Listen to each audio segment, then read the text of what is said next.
My best friend became jealous of me because I started getting better grades than her, so she pranked me by fake culling my puppy. I went to extremes to get my revenge and cut her off entirely. Years later, she reached out begging for forgiveness. In senior year, I was going to graduate as valedictorian. Everyone was happy for me, except for my best friend Vanessa, because in 9th grade, she would get better grades than me by barely studying. She understood Algebra 1 immediately and got 100% in the test. Meanwhile, I barely passed. I always looked up to her, thinking she was the smartest girl in the world. I was inspired by her and wanted to be like her. So during the summer, I studied hard. I made out a schedule of what I would do every day to be as smart as her, and I did my best to stick to it. By the time 10th grade came around, I was acing all the practice tests. And since my parents were emotionally absent alcoholics, Vanessa stepped up as my emotional support. She told me she'd always be there for me until I got moved to her honors class, and instead of giving any sort of encouragement, she just laughed. She actually accused me of cheating on the tests, saying there must have been some kind of mistake because there's no way I could be in her class. She even called me a bad friend, telling me that I know how much this means to her, so being in her class was taking away from her achievement. And because I was young and easily manipulated, I felt tears sting my eyes. That night, I lied awake in bed, blaming myself for stealing her spotlight. And so I came up with a solution to my problem. I started trying to perform badly in tests. I thought I was doing the right thing, until disaster struck. I had studied so much in summer that my grades were still better than hers. Actually, they were the best in the class. I tried to tell Vanessa I wasn't doing it on purpose,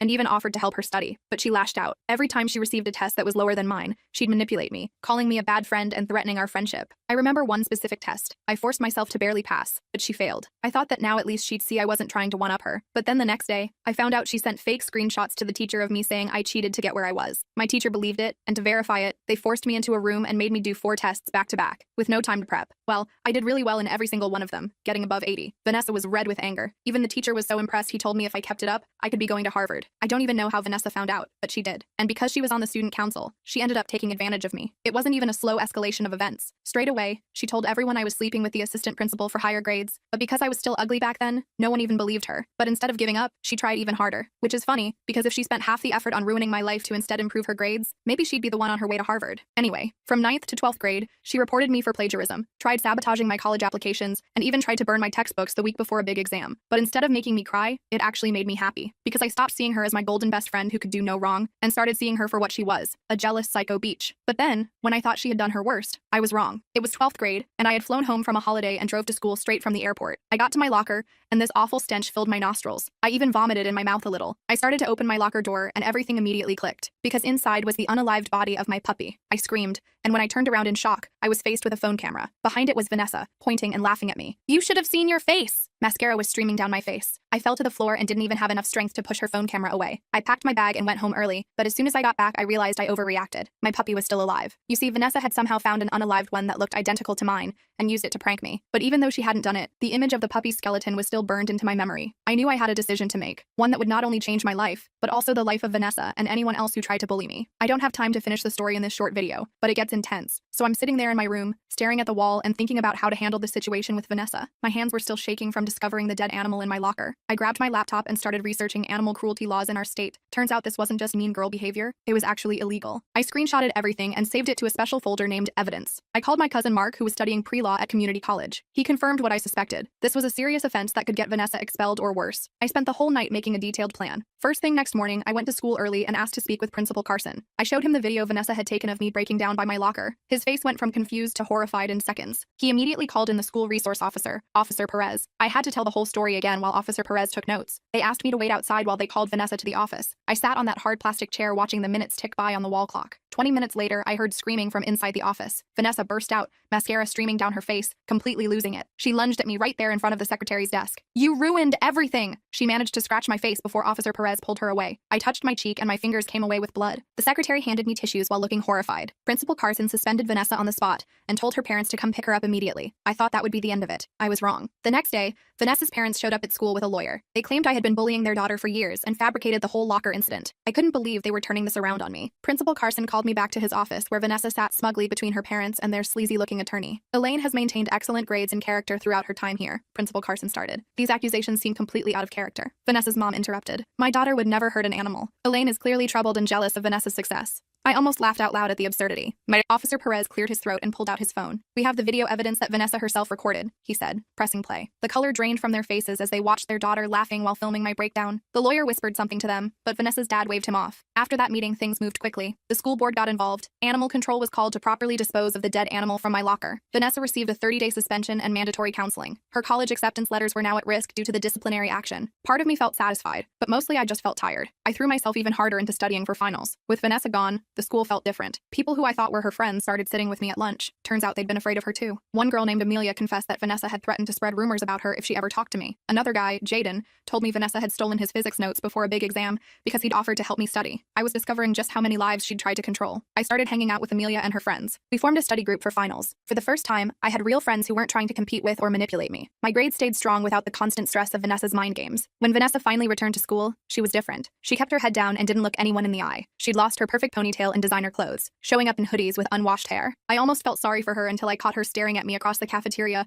with pure hatred in her eyes. I knew she wasn't done. I was right. A week before graduation, my Harvard acceptance letter mysteriously disappeared from my locker. I'd been keeping it there to read whenever I needed motivation. I immediately suspected Vanessa. I went to the administrative office and asked Ms. Payton if the security cameras covered the hallway by my locker. She checked and confirmed they did. We reviewed the footage from that morning, and sure enough, there was Vanessa, slipping something out of my locker between classes. I reported it to Principal Carson, who called Vanessa in immediately. She denied everything at first, but when shown the footage, she broke down crying. Principal Carson gave her an ultimatum: return my acceptance letter or face expulsion 2 weeks before graduation. She returned it that afternoon, crumpled but intact. I smoothed it out and put it in a frame for safekeeping at home. Graduation day arrived with perfect June weather. My parents actually showed up sober, which was a small miracle in itself. As valedictorian, I had to give a speech. I spent weeks working on it, determined to take the high road. When I walked up to the podium and saw hundreds of faces looking back at me, I felt a surge of confidence I'd never experienced before. I spotted Vanessa in the crowd, sitting alone, her parents nowhere to be seen. I started my speech talking about perseverance and growth. I never mentioned Vanessa by name, but I did talk about overcoming obstacles and not letting others define your worth. After the ceremony, several teachers came up to congratulate me. Harvard was sending a representative to award me an additional scholarship based on my academic performance. As photos were being taken,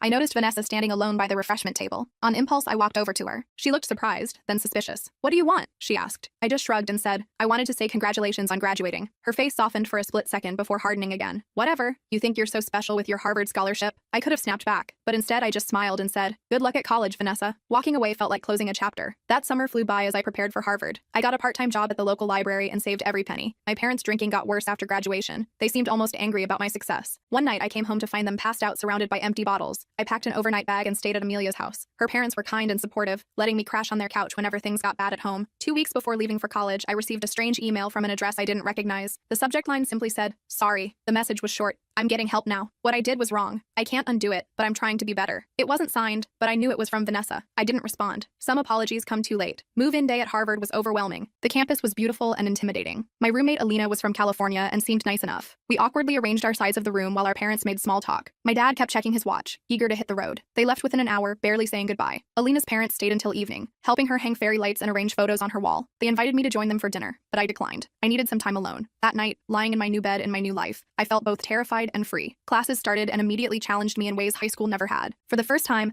I was surrounded by people who were all as smart or smarter than me. No one cared that I was valedictorian. I was just another freshman trying to find my way. I joined the debate team and started making friends who knew nothing about my history with Vanessa. Over winter break, I decided not to go home. I couldn't face my parents drinking and the empty house. Instead, I stayed with Alina's family in California. They welcomed me like I was their own daughter. Christmas morning, I woke up to actual presents with my name on them. I almost cried opening them. Thoughtful gifts from people who barely knew me but showed more care than my own parents ever had. When spring semester started, I declared my major in psychology with a focus on adolescent development. Something about understanding why people like Vanessa become who they are fascinated me. During sophomore year, I got an email from Principal Carson. He was checking in on his former students and wanted to let me know Vanessa had dropped out of college.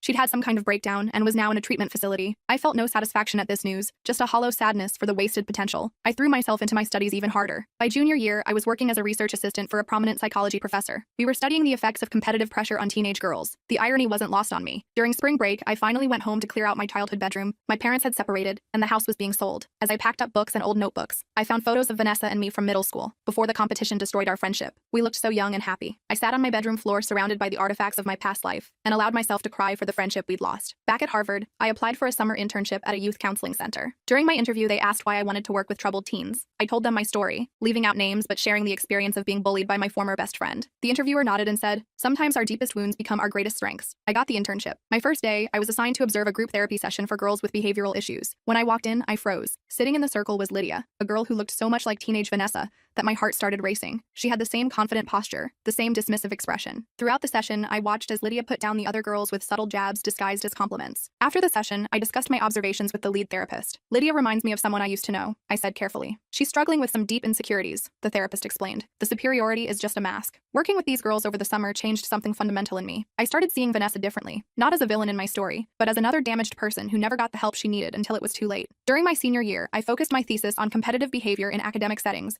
and how it affects female friendships. My professor was impressed enough to suggest publishing it in an academic journal. Graduation approached, and this time my mother came alone. She'd been sober for 6 months, a small victory, but one I was grateful for. As we sat at dinner the night before commencement, she surprised me by saying, "I'm sorry I wasn't there for you in high school. I was so lost in my own problems. I didn't know how to respond, so I just nodded and squeezed her hand." The commencement ceremony was beautiful. Sitting among my fellow graduates, I felt a sense of accomplishment that went beyond academic success. I had survived Vanessa's bullying, my parents' alcoholism, and the pressure of Harvard. I had built a life I was proud of. After throwing our caps in the air, I spotted my mother chatting with Alina's parents. They had all come to support me. As I walked toward them, someone tapped my shoulder. I turned around and almost stumbled backward. It was Vanessa. She looked different, healthier, calmer. "Congratulations," she said simply. "Your mom told my mom you were graduating today." I stood frozen, unsure how to respond. "I'm not here to cause trouble," she continued.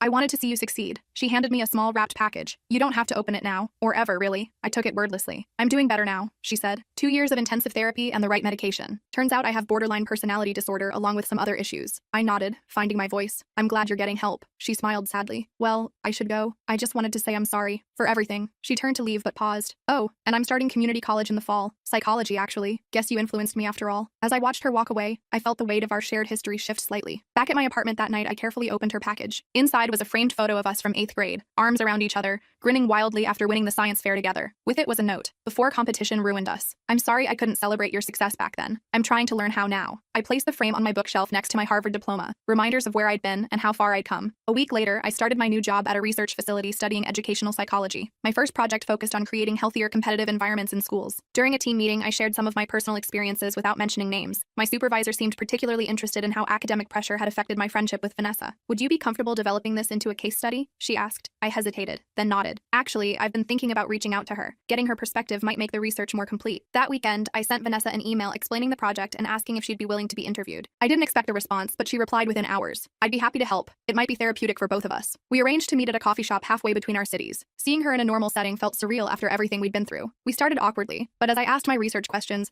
the conversation became easier. She was surprisingly insightful about her past behavior. "I always felt like I had to be the best, or I was nothing," she explained. "When you started doing better than me, it felt like you were taking my only value away." I nodded, understanding in a way I couldn't have in high school. "What about the dead animal incident?" I finally asked. "How do you make sense of that now?" She closed her eyes briefly. "That was my rock bottom. I was so desperate to hurt you that I became someone I didn't recognize. I still have nightmares about it." Our interview lasted 3 hours. By the end, we weren't exactly friends, but we weren't enemies either. We were two people trying to understand our shared past from an adult perspective. As we were leaving, she asked if we could stay in touch. I surprised myself by agreeing. Over the next few months, Vanessa occasionally sent me articles related to my research. I kept her updated on how the case study was developing. It was a careful professional relationship, nothing like our intense teenage friendship, but healing in its own way. My case study was published in an educational psychology journal. With both our names listed, Vanessa had agreed to be named. A week after publication, I received a job offer from a prestigious private school in New York. They wanted me to develop a program addressing competitive stress and bullying in high-achieving environments. I accepted immediately. Moving to New York was exciting and terrifying. The school environment triggered some old anxieties at first. Walking those hallways, I sometimes felt like my teenage self again, insecure and watchful. But now I was the authority figure, the one creating change. My program started small, weekly discussion groups where students could talk about academic pressure without judgment. It gradually expanded to include parent workshops and teacher training. 6 months into the job, I received an email from Vanessa. She'd been accepted to a master's program in counseling psychology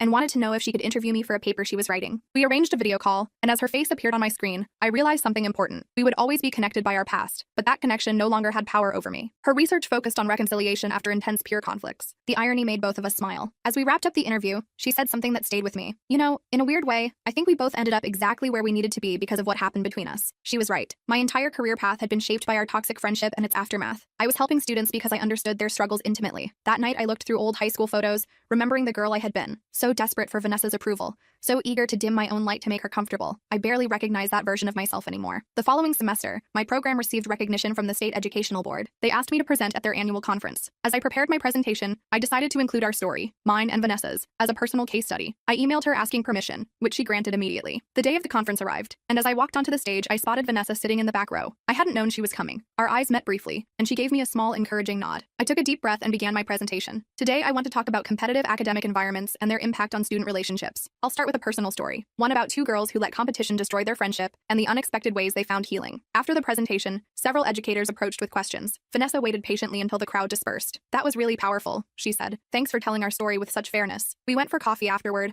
comparing notes on our respective programs. She was working with at-risk teenagers in a community center, using her own experiences to connect with them. Before parting, she hesitated, then asked, "Do you think we could collaborate on something someday? Maybe combine your research with my counseling approach?" I found myself nodding. "I'd like that." 3 years later, we published our first book together, Competitive Damage: Healing Academic Trauma in High-Achieving Environments. It became required reading in several education programs. We still weren't best friends. Too much had happened for that. But we'd found a way to transform our painful history into something helpful for others. Looking back now, I realized that the day I found that dead animal in my locker wasn't just the breaking point of our friendship, it was the beginning of both our healing journeys. Sometimes the most painful experiences lead to the most important growth. Vanessa and I were proof of that. Our story didn't end with revenge or victory. It ended with something more complicated and ultimately more meaningful. Two damaged people finding ways to help others avoid the same pain. And in doing so, we finally helped ourselves. After high school, Vanessa and I both took different paths. I enrolled at State University with a psychology major. She went to community college 3 towns over. We didn't speak for almost 2 years. The distance felt necessary for both of us. I spent my freshman year trying to forget our history. My dorm roommate never knew about my past. I made new friends who saw me as normal. The nightmares about the dead rats still came sometimes. They were less frequent as months passed. I joined a campus group for mental health awareness. We organized support sessions for students with anxiety. The irony wasn't lost on me. I was still dealing with my own issues. My therapist said helping others was part of my healing. She called it post-traumatic growth during our sessions. I didn't fully believe it at first. Then I noticed small changes in myself. I could talk about high school without shaking. The panic attacks stopped coming after crowded lectures. I even made it through an entire semester without crying in public. Progress felt slow but real. During sophomore year, I got an email from Vanessa. My heart raced when I saw her name in my inbox. She wanted to meet for coffee during winter break. I almost deleted the message without responding. My thumb hovered over the screen for several minutes. I finally typed a short reply agreeing to meet. We chose a small cafe halfway between our hometowns. I arrived 20 minutes early out of nervousness. Vanessa walked in exactly on time. She looked different with shorter hair and glasses. We hugged awkwardly before sitting down. She ordered black coffee while I got tea. The first 10 minutes were filled with small talk. Then she pulled out a notebook from her bag. Vanessa had started a blog about teenage bullying. She wanted my perspective for an article she was writing. This wasn't what I expected from our meeting. She explained she was studying journalism now. Her professor encouraged students to write from personal experience. Vanessa chose to focus on bullying and reconciliation. I felt a lump form in my throat. She wasn't asking for forgiveness exactly. This felt like something more complicated. We spent 3 hours in that cafe sharing perspectives. I told her about my psychology studies and interest in trauma. She showed me comments from teen readers of her blog. Many found comfort in knowing others shared similar experiences. We recognized something important was happening between us. Our separate healing journeys had led to similar destinations. By spring semester, we were collaborating on a workshop series. Vanessa wrote compelling stories about bullying experiences. I provided psychological frameworks to understand them. We piloted the program at my university's Community Outreach Day. 15 high school students attended our first session. We shared our own story with minimal details. The focus stayed on prevention and healing strategies. 3 students approached us afterward with tears in their eyes. They recognized themselves in our narrative. One girl admitted to bullying others because of her home situation. A quiet boy revealed he'd been contemplating suicide from the isolation. The third student simply hugged us both before leaving. We knew we'd found our calling that day. I adjusted my psychology studies to focus on adolescent development. Vanessa transferred to a 4-year college with a strong communications program. We created a more formal curriculum for our workshops. A local school district invited us to present to their teachers. The superintendent attended our presentation about peer intervention. He asked us to develop a district-wide program for the following year. We were still undergraduates with limited experience. The opportunity terrified and excited us simultaneously. I spent that summer researching effective intervention models. Vanessa interviewed former bullies about their motivations and regrets. We rented a small apartment together to save money. Living together revealed new dimensions to our evolving friendship. Vanessa still organized everything with military precision. I still left dishes in the sink too long. We argued about small things but respected the bigger boundaries. Late nights were spent refining our program materials. We called it Full Circle, breaking the cycle of school bullying. The name represented our own journey and mission. By senior year,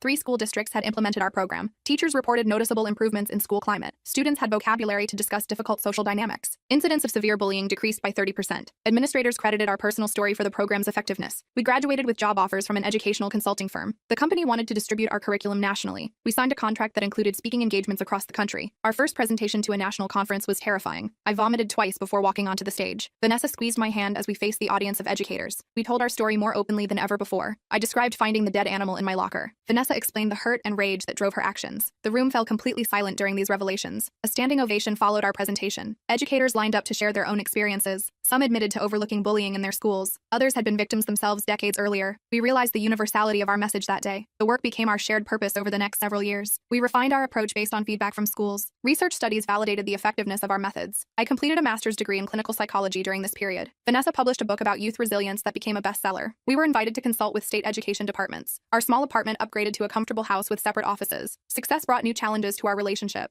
Media attention focused more on our personal reconciliation. Reporters asked invasive questions about our high school years. We developed standard responses that protected our privacy. Some interviews still left us emotionally drained. We established strict boundaries around sharing our story. The educational content always remained the priority. 10 years after graduation, our old high school invited us back. They wanted us to keynote their new anti-bullying initiative. Returning to those hallways triggered unexpected emotions. I found myself standing before my old locker during the tour. The metal door had been replaced years ago. Still, I felt phantom smells from that horrible day. Vanessa noticed my discomfort and suggested we step outside. We sat on the same courtyard bench where she once tormented me. The irony wasn't lost on either of us. The principal joined us with sincere appreciation for our program. He couldn't know the complex emotions swirling between us. That evening, we addressed the entire student body in the gymnasium. Faces of teenagers looked up with varying degrees of interest. I spotted the popular kids in their traditional territory. Vanessa recognized the isolated students at the margins. We told our story with renewed perspective from that significant location. The students sensed the authenticity in our presentation. They gave us their full attention throughout the assembly. Several approached us afterward with trembling voices. They recognized their own situations in our words. One boy admitted he'd been planning revenge against his tormentors. Our story made him reconsider his approach. A popular girl quietly asked how to stop her friend's mean behavior. The impact felt especially meaningful in our former school. We left the campus with a sense of closure neither expected. The work continued to evolve as social media transformed bullying. Online harassment created new challenges for students and educators. We incorporated digital citizenship into our curriculum. Research partnerships helped us stay relevant with changing technologies. Vanessa specialized in media literacy for teenagers and parents. I focused on psychological interventions for cyberbullying victims. Our professional success continued bringing new opportunities. A major foundation offered substantial funding to expand our reach. We created online training modules for schools with limited resources. International education organizations translated our materials into 12 languages. We traveled to conferences across 4 continents in 1 year. The intense schedule took a toll on our personal lives. I developed insomnia during particularly busy months. Vanessa struggled with anxiety before major presentations. We recognized the need for better self-care practices. Our shared history made us uniquely equipped to support each other. The wounds from our teenage years had mostly healed. Occasional triggers still appeared unexpectedly for both of us. I still flinched at certain locker room smells. Vanessa avoided particular hallway configurations in schools. We acknowledged these responses without shame. They became part of our teaching about trauma's lasting effects. Our 15th high school reunion arrived with mixed emotions. We debated whether to attend for several weeks. The event would attract people who witnessed our worst moments. Some might still carry outdated impressions of both of us. We finally decided to attend together as a unified front. The reunion was held at a hotel ballroom downtown. Former classmates approached us with curious expressions. Most had heard about our work through social media. They expressed surprise at our unlikely partnership. Old friend groups had evolved through marriages and career changes. The former hierarchy seemed laughably irrelevant now. I chatted with people who never spoke to me in high school. Vanessa apologized to several former targets of her mean behavior. Our former principal attended briefly to greet the alumni. He pulled us aside to express his regret about the past. He admitted failing to address the bullying culture properly. His acknowledgement meant more than expected to both of us. We left the reunion feeling another layer of healing. The next phase of our work focused on prevention with younger children. Elementary schools showed interest in age-appropriate materials. We developed puppet shows for kindergarten through 3rd grade. Stories about friendship and inclusion replaced our personal narrative. Colorful workbooks helped children practice social skills. Parent workshops addressed early intervention techniques. Teachers reported improved classroom dynamics within months. Our 20th year of collaboration brought an unexpected honor. A National Education Association named their Bullying Prevention Award after us. The ceremony included video testimonials from former workshop participants. Students we'd met years earlier described our program's lasting impact. Several had chosen helping professions because of our influence. One young woman had started a similar program at her university. We accepted the award with genuine humility and gratitude. The following day, Vanessa received difficult health news. Routine tests revealed concerning results requiring further examination. The diagnosis came 2 weeks later. Stage 2 breast cancer. Treatment options included surgery and chemotherapy. I accompanied her to every medical appointment. Our speaking engagements were temporarily postponed. I handled administrative responsibilities for our organization. Colleagues stepped in to deliver scheduled workshops. Vanessa's treatment lasted 8 challenging months. She lost her hair and much of her energy. Still, she wrote from her treatment chair when possible. Her online journal about the experience reached new audiences. She connected her current battle with our anti-bullying message. Resilience became her central theme during recovery. My support role taught me new dimensions of our friendship. I organized meal deliveries and managed her medication schedule. We had movie marathons during her lowest energy days. Our shared history made certain conversations unnecessarily difficult. We already understood vulnerability and pain intimately. Her doctors declared her cancer-free after the final treatments. Recovery would continue for months with ongoing monitoring. We celebrated with a quiet dinner at her favorite restaurant. The experience shifted our perspective on our work again. Vanessa incorporated wellness themes into our curriculum updates. I developed modules addressing serious illness in school communities. Our personal experiences continued informing our professional approach. As our 3rd decade of collaboration approached, we reflected often. Our unlikely journey from enemies to partners still amazed us. The dead animal incident now seemed like another lifetime, yet it remained the catalyst for everything that followed. New generations of students heard versions of our story. The specific details mattered less than the transformation message. School administrators still credited our program's effectiveness to authenticity. We understood bullying from both perspectives intimately. Retirement discussions began as we approached our 50s. The organization had grown beyond our direct management. A talented team implemented programs across multiple countries. Succession planning became our priority for sustainability. We identified promising leaders from within our organization. Mentorship programs prepared them for eventual transition. We reduced our travel schedule to focus on writing comprehensive guides. Speaking speaking engagements became more selective and strategic. The pandemic created unexpected challenges for our work. Schools closed and bullying moved entirely online. We quickly adapted materials for virtual learning environments. Teachers reported increasing concerns about digital harassment. Parents requested resources for monitoring online interactions. We conducted webinars reaching thousands of families weekly. Our experience with adaptability served the organization well. Post-pandemic education brought renewed interest in social skills. Schools recognized the emotional impact of prolonged isolation. Our curriculum expanded to address re-entry anxiety and conflicts. Research partnerships studied effective interventions for this period. Demand for our services reached unprecedented levels nationally. Technology companies sought our expertise for platform safety. Government agencies consulted us about policy recommendations. Universities offered honorary degrees recognizing our contributions. The spotlight sometimes still felt uncomfortable for both of us. We remained focused on the work rather than accolades. As retirement approached, we collaborated on a comprehensive book. It documented 30 years of bullying prevention research. Our personal story served as the framework for broader insights. Former students contributed testimonials about lasting impact. Research data demonstrated effectiveness across diverse settings. The publishing date coincided with our planned retirement announcement. We organized a final conference to launch the book officially. Educators, researchers, and former students attended from globally. The event celebrated 3 decades of our unexpected partnership. Presentations highlighted the evolution of our approaches. Panel discussions featured the next generation of prevention specialists. We received a standing ovation during our closing remarks. Tears flowed freely as we reflected on our journey together. The dead rat that once represented hatred had transformed completely. It became the unexpected beginning of lifelong purpose for both. We had helped thousands of students avoid similar pain. Schools implemented lasting changes because of our experiences. The work would continue through others we had trained. Our personal healing had become completion in helping others. Retirement brought new routines and reflective conversations. We remained connected through the foundation bearing our names. Advisory roles kept us engaged with evolving prevention strategies. Occasional speaking engagements maintained our presence in the field. We finally had time to process our remarkable journey fully. The teenage girls who once occupied opposite social positions had disappeared. In their place stood 2 women transformed by shared purpose. Our unlikely friendship had become the most significant relationship for both. The healing journey that began with a dead animal had never really ended. It had simply evolved into different forms of growth and service. We recognized that pain could become purpose with proper perspective. Our story continued inspiring others facing similar challenges. Sometimes the most meaningful connections emerge from the deepest wounds. Vanessa and I embodied this truth through our unlikely partnership. The dead animal in my locker had ultimately given life to something beautiful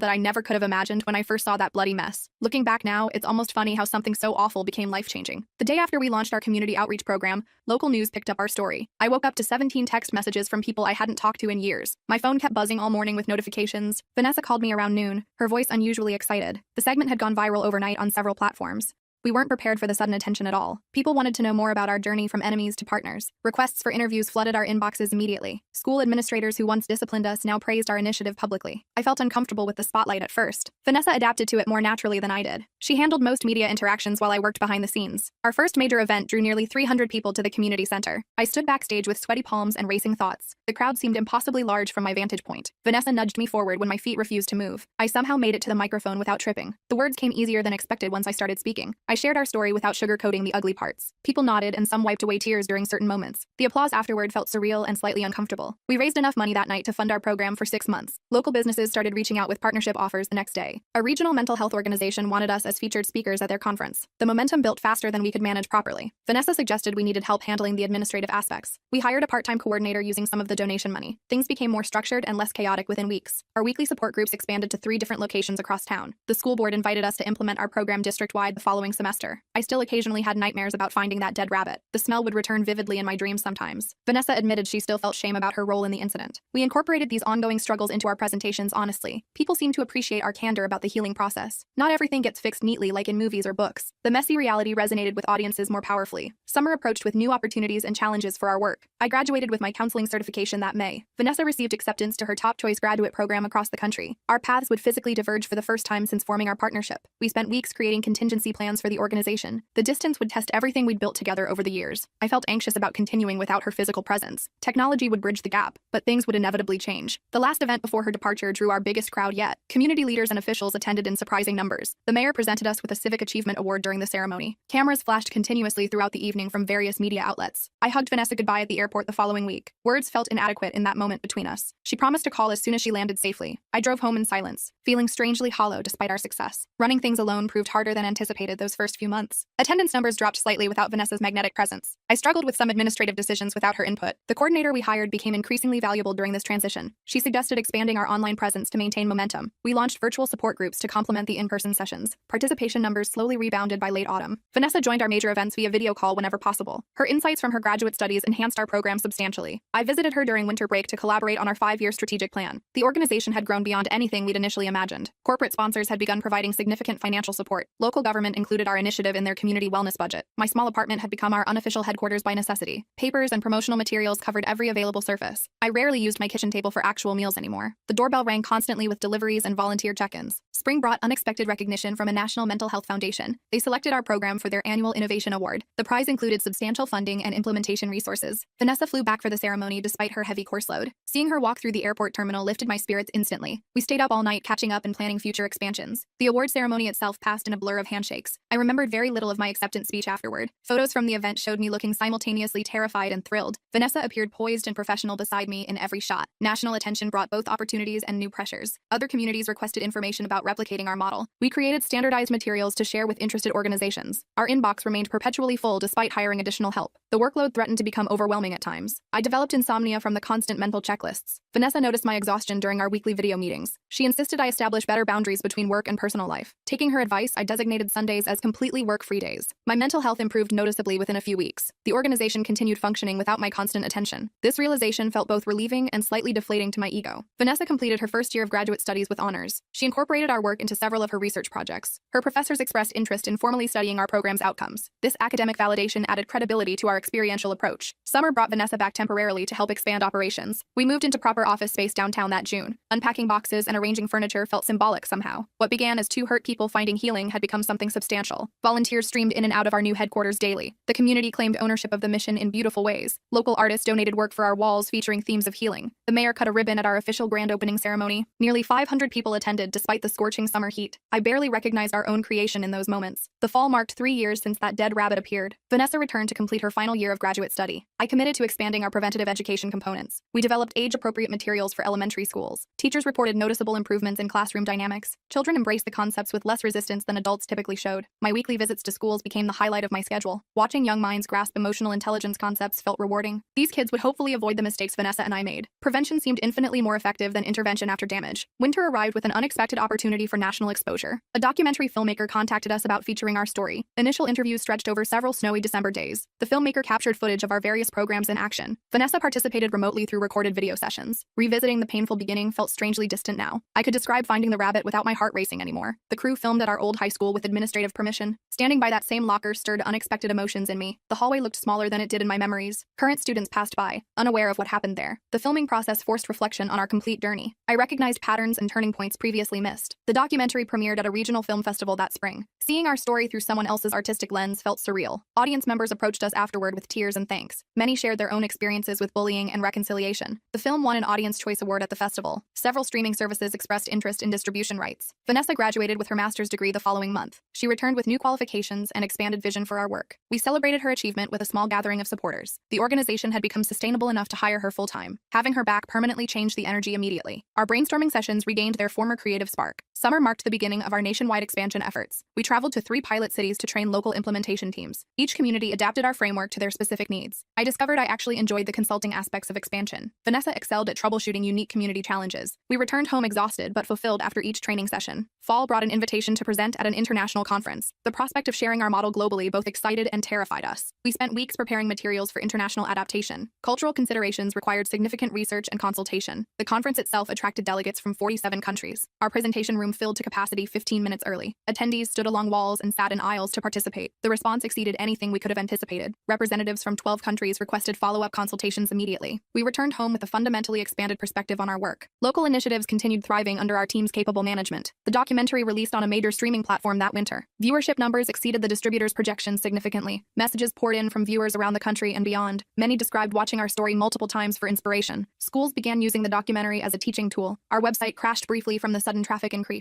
The small tech team scrambled to upgrade our digital infrastructure. Media requests required us to hire a dedicated communications person. I sometimes barely recognized my own life during this period. The scared, angry teenager from years ago seemed like someone else. Vanessa and I occasionally reminded each other where we started. Our 5th anniversary celebration drew attention from national media outlets. The governor presented us with a Humanitarian Service Award. Former bullies and victims from our school attended in surprising numbers. Many had found their own healing through our programs over years. The dead rabbit story had become almost mythological in retelling, yet the core truth of transformation remained undeniably powerful. Spring brought a publishing offer for a book about our journey. We approached the writing process as another form of therapy. Revisiting certain memories required significant emotional energy from both of us. Vanessa struggled to articulate her perspective on the bullying period. I found it difficult to describe my darkest thoughts from that time. Our editor pushed us toward complete honesty throughout the process. The manuscript underwent 12 revisions before completion. Advanced reviews praised the book's unflinching authenticity. Summer release plans included a limited speaking tour. Book signings and interviews consumed much of that season. Readers shared how our story helped them forgive themselves or others. Parents brought teenagers who reminded us of our younger selves. I often thought about how different life might have been. That dead rabbit could have easily led to escalating revenge. Instead, it somehow became the catalyst for healing and purpose. The book reached bestseller status by mid-autumn. Universities added it to courses on conflict resolution. Corporate training programs incorporated our reconciliation model. Translation rights sold to publishers in 14 countries. Vanessa proposed using proceeds to establish a scholarship foundation. We created opportunities for students committed to community healing. The 10th anniversary of the rabbit incident approached unbelievably fast. We organized a special conference focused on long-term transformation. Former participants from our earliest programs returned as presenters. Success stories demonstrated the lasting impact of genuine reconciliation. I sometimes caught myself watching Vanessa during these events. Her evolution from insecure bully to compassionate leader amazed me. She said she felt the same watching my journey unfold. We both acknowledged how unlikely our partnership would have seemed. The universe had strange ways of creating purpose from pain. The anniversary conference exceeded our expectations in every way. Over 1,000 attendees participated from across the country. Implementation teams from 6 countries joined to share their experiences. Academic researchers presented preliminary findings on program effectiveness. Government representatives discussed policy implications of our approach. The final day featured a special ceremony honoring key contributors. Vanessa and I received matching crystal awards for our founding work. We shared knowing glances during the standing ovation that followed. Words could never fully capture what had transpired between us. The dead rabbit that once represented hatred had transformed completely. It now symbolized the possibility of healing from the deepest wounds. Our personal journeys continued alongside the organizational growth. I eventually completed my doctorate in psychological counseling. Vanessa developed specialized programs for corporate environment healing. We both taught university courses on conflict transformation occasionally. Neither of us had anticipated becoming recognized experts in reconciliation. Life continued presenting new challenges and opportunities for growth. The organization evolved beyond its founders in healthy ways. Capable leaders emerged from participants in our early programs. Our role shifted gradually toward advisory rather than operational. This transition allowed us to pursue other aspects of healing work. International interest continued expanding through our second decade. I traveled to conferences in Europe, Asia, and South America. Vanessa developed training materials adapted for various cultural contexts. We documented our methodology through academic and practical publications. Universities in several countries established research partnerships with us. The work evolved far beyond our initial vision or capacity. I sometimes found myself watching videos from our earliest days. The contrast between then and now always struck me forcefully.